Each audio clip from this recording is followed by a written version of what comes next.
Again, I'm Ron Stupp, architect and amateur historian. Welcome to the Physics and Metaphysics of the Stone Arch, the fourth presentation in a series of 13 presentations I prepared explaining the development of the 2,000-year history of Western Christian architecture. The relatively permanent properties of stone became the choice. The relatively permanent properties of stone became a choice for building a suitable, long-lasting structure worthy of man's respect for an everlasting God. Gradually, over time, the physics of the unique structural characteristics of stone was exploited by its master builders to its limits, giving us the incredible metaphysical, mystical structures we see today. Taking advantage of the structural properties of stone, the simple round or Roman arch became the basic structure of church design applied to the basilica form. Eventually, the arch was pushed to its lofty limits in the great Gothic cathedrals of the Ile-de-France. It is my hope this section will help you understand the basics of stone construction.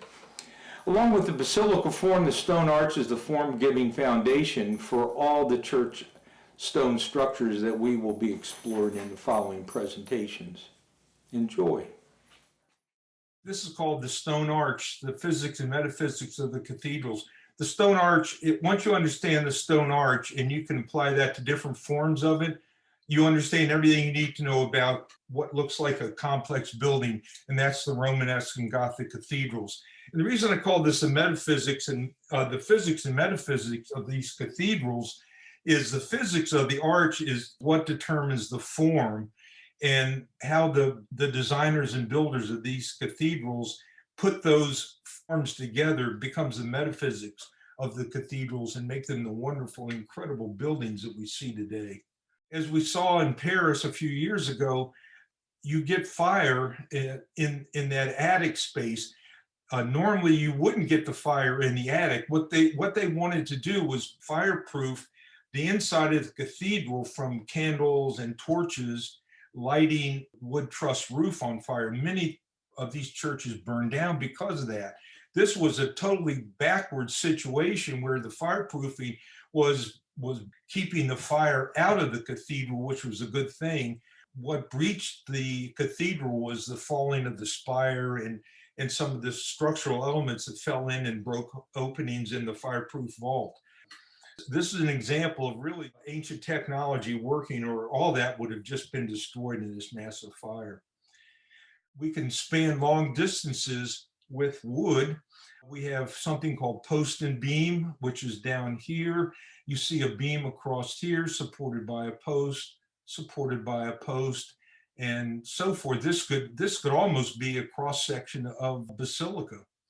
And here is a basilica built in the 6th century, and it has the clear story. Triforium is medallions, and then the side aisle, looks like a 3-aisle basilica. Cathedra, the apse, the altar, and it has a wood truss ceiling, and congratulations, it hasn't burned down. Wood is lightweight. It can span long distances with beams and trusses. It's easy to construct, and it's easy to repair. Even today, this is photographs of a fire of a cathedral, St. Salva in New York City in May of 2016, and you can see what happened. The interior burned out in a very bad fire, and if you look at it, you'll see these wood structures that support the roof, and it all got burned through. You can see the wood structure here. So there was nothing in here, and they said, well, you know, must have been a short or workers working in the roof like what happened in Paris. But the newspaper in New York, May 3rd, 2016, said massive cathedral fire may have been caused by church candles. So this is a story that's been going on for 1,800 years, and the churches that have the stone vaults are pretty much immune from that, but not always. All right, so let's look at the properties of stone. Basically, there's short spans, and you can see here Poston Beam, trabeated system, short span in stone, the Parthenon. Columns are not far apart, and there's a reason for that. Okay, stone is permanent. We'll get to that reason in a minute. It's fire resistant, most importantly, but this is why stone can only go a short distance, and we can't use a trabeated system for Christian worship gathering. If you take a foam rubber beam and support it at both ends and put a load in the middle of it, you'll notice what happens. These lines are all parallel drawn on this foam rubber beam, but in the middle, you'll notice that this line, the space between these two vertical lines, is greater than the space between these two vertical lines. The same here, right here, and the same here. This is much narrower, this is much greater. Narrow, greater, greater, narrow, and so forth. And what happens is the top of the beam gets shorter and the bottom of the beam gets longer. And so what happens is that load, this weight here shown in blue, the beam, and they're pulled apart at the bottom. And that force at the top is called compression forces, and the force at the bottom is called tensile forces. So we get compression across the top, tension across the bottom. And if you would like, your hands push together in compression and pull apart in tension. And so what does that mean? Limestone in particular, because that's what these cathedrals are mostly made of, the great cathedrals anyway. And I want you to notice something. The compressive strength of limestone is 9,000 pounds per square inch. The tension strength of limestone is 300 pounds per square inch. So if you make a beam out of limestone and push down on it, is it going to destroy in compression or in tension? Well, it's a lot stronger in compression than tension. So ideally, we want a structure, if we want to use stone, that's very good in controlling compression forces and minimizes tensile forces. We can summarize by saying that limestone, stone, concrete, and brick, masonry in general, is very strong in compression, but very weak in tension. You can see, as you look down, the compressive strengths versus the tensile strengths, much stronger. And so if we take a beam, not only that, if we take a beam and apply a weight across it and support it at both ends, the force maximizes at point C in this diagram of the forces. It goes from 0 at the ends to maximum at the middle. And the formula for the simply supported beam with a uniform weight is W for weight, L is the length divided by 8. And the length is exponential. In other words, if you want to make the distance between two columns or two walls greater, what you're doing is you're increasing the force right here exponentially. So imagine if you had a space of 8 feet between A and B and you decided to try to change it. So you take the multiplier of the weight divided by 8, but the multiplier is going to be W times 8 squared. If you make it 16 feet, it's going to be W times 16 squared, a much bigger force. You can't take and make a larger span very easily. There's a penalty to pay for that. So this is what it looks like in a real building. You notice these columns are close together. The bottom of this limestone lintel or beam is in tension. The top is in compression. There's the load coming down on it. If you move this column over to here and stretch this beam from here to here, it would probably come down. You'd see cracking across here because that's where the 300 psi strength is. Across the top, it's 9,000 psi. It wouldn't crush, it'll crack first. And that's the problem with trying to make a space for large gatherings. As you can see in this old hypostyle wall in Egypt, to make a stone roof like you see here, you have the same problem of compression and tension, and the stones are weaker in tension, strong in compression. So you have to fill this with columns. Not good for a group service. Stone beams, because they are weak in tension, cannot span long distances. Okay, so this is how it works. We have a beam, we put a load on it, the load goes this way, and the bottom is in tension. So these walls or columns transfer the load to the ground. Take an arch, put a load on it, and both the top of the arch, the extratos, and the inside of the arch, the intratos, go into compression. Here's a way we can span the nave and keep it fireproof. We just have to make it a big vault. And then we can keep everything in compression, which is what stone does really well. But there is no free lunge. So that we have to take that force and thrust it downward. But the no free lunge comes in because there is also an outward component that you don't have here. And this outward control, this outward component is really the thing that starts to give Romanesque and Gothic cathedrals their appearance, the control of these forces right here. And that force going outward is called a spring line. And that, if without control of that spring line, those outward lateral forces, the arch or the vault comes down. They're very strong in compression, which takes advantage of that strength in compression. And this is the Union Arch Bridge, known locally as the Cabin John Bridge. It spans 220 feet, which is quite a large span. It was built by General Meigs during the Civil War. It was designed to carry water. It's an aqueduct, or I should say a viaduct, and the aqueduct is here. It's a brick arch or brick vault that takes water going into Washington, D.C. It's still strong enough to carry vehicle traffic. It's called MacArthur Boulevard. Okay. So we have two arches, and I want to focus on the Roman arch, but I want you to know about the other kind of arch, because other cultures use what's called the corbelled arch. The Roman arch is the round arch. You can see it here. It's called a true arch or a round arch. There is a Romantic version of it built with a reflection of the, it's a circle. Cultures use what is a corbelled arch, and a corbel is when you take a piece of masonry, in this case a brick, and you step it out, and then the one above it, you step it out, and you step it out and step it out. Do it on both sides until it closes and forms an archway. This is used in India a lot. The Hindu religion calls the Roman arch an arch that never sleeps. I think that's a pretty clever description of the Roman arch, because it always has that spring line that's trying to destroy itself. The corbelled arch just kind of sits there in a relaxed fashion. You can make corbelled vaults and you can make corbelled domes. The Romans and then the subsequent European architects and engineers decided to go with the Roman vault. So here's the diagram of the forces.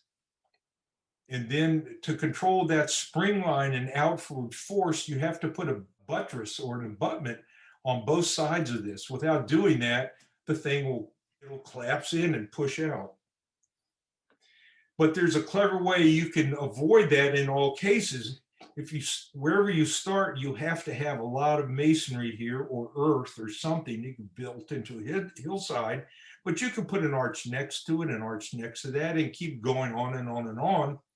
And then to get to the other end, then you have to have another buttress. So what happens is this outward force and this outward force push against each other, and they cancel each other out.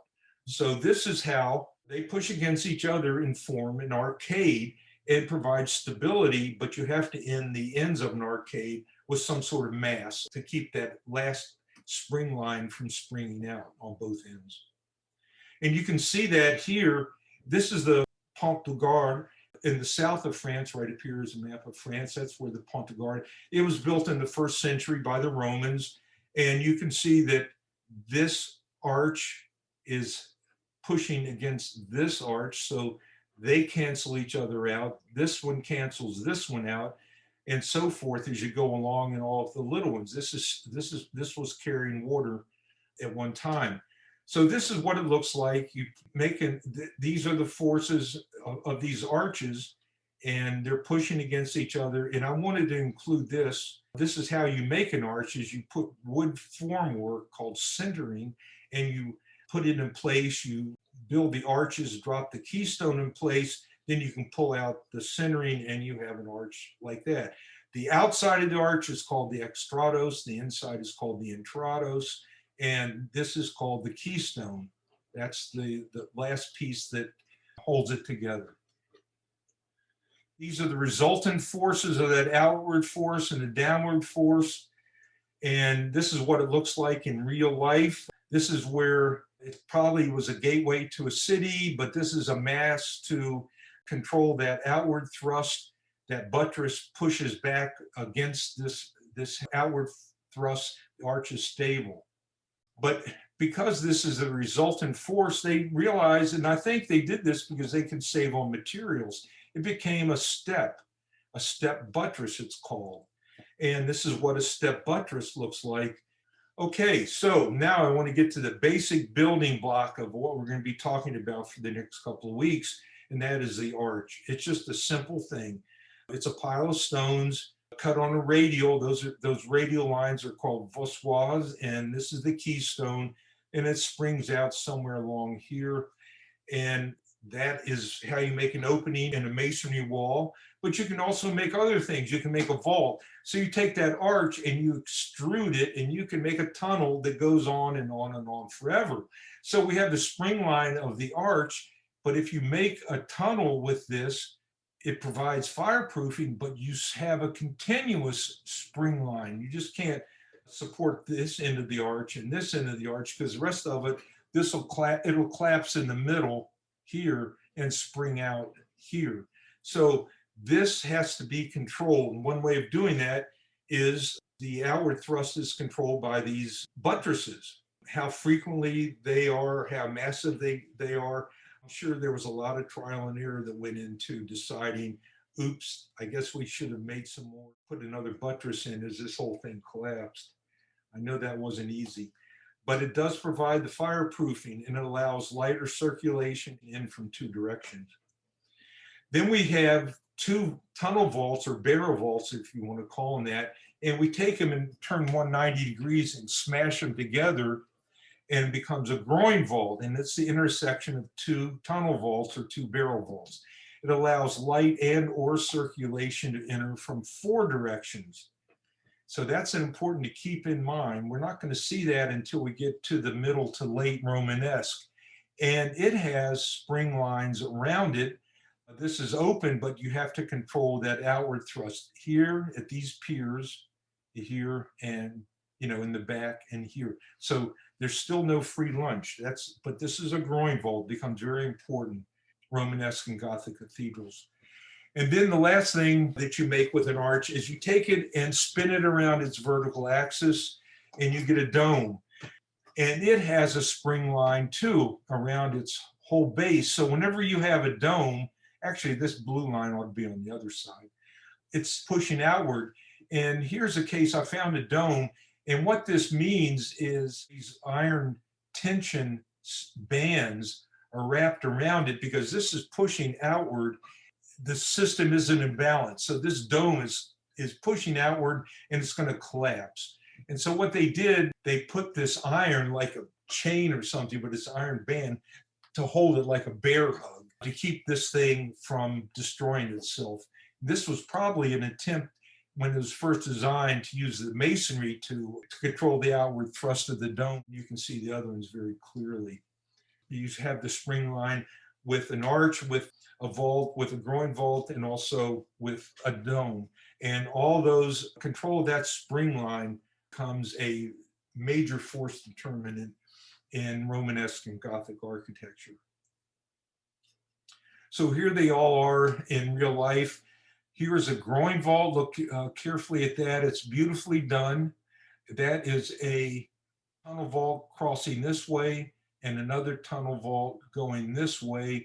And it's a beautiful piece of sculpture. These were master masons that made this. You have an arch, which is here and here. This is a tunnel vault that goes all the way through. It's interrupted by the arches, and it's interrupted by the crossing vaults in the groin vault all the way down. Beautifully done. A barrel vault. Here's the nave of Saint-Sernin. This is late Romanesque. You can see the barrel and interrupted by supporting ridges. That's called ribbing. That becomes later on in the development of Romanesque architecture. And then last but not least is the arch spun around its vertical axis to create a dome. and one of the great buildings ever built, Hagia Sophia, which I'll talk a little bit about next week, I think it is. This is the third dome on Hagia Sophia.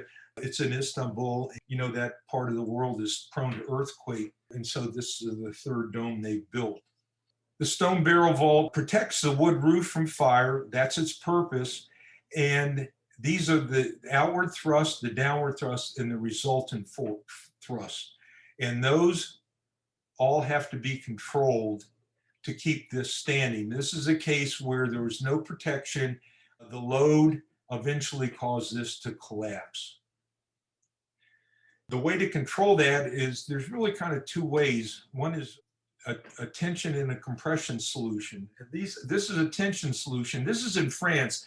The French would not do this after a while. They did not like these tie rods going across their nave and side aisle spaces. This is pretty crude. This, I think, is around the 9th century when they first started building again, after the so-called Dark Ages.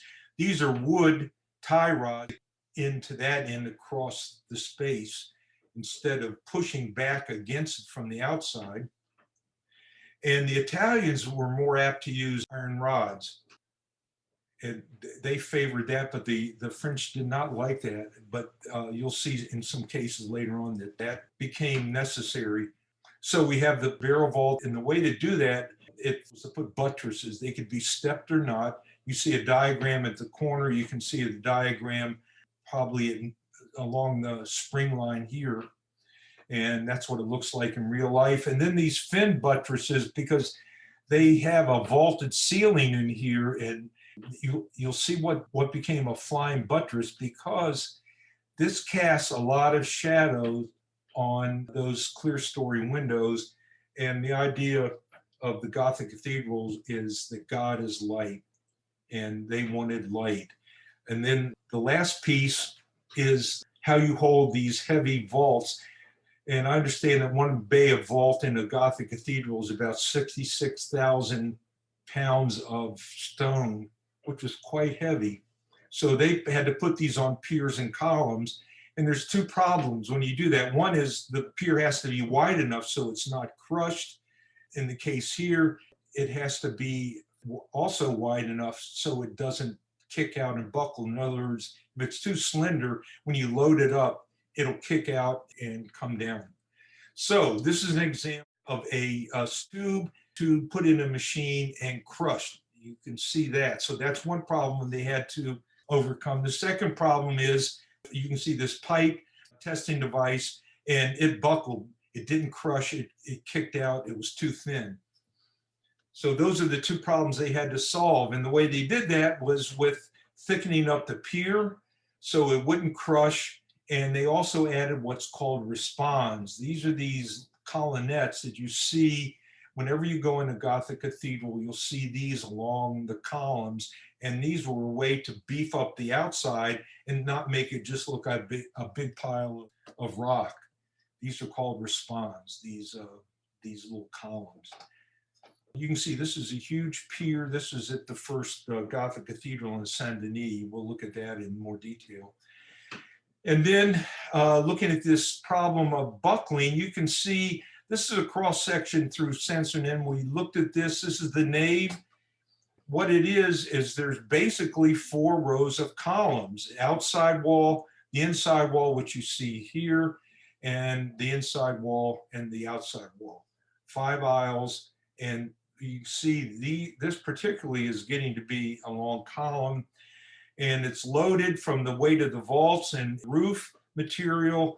On the side aisle, the shorter column is braced right here by the ceiling of the vaulting on the side aisles. You see that the longer column is braced here by the vaulting on the side aisles as well.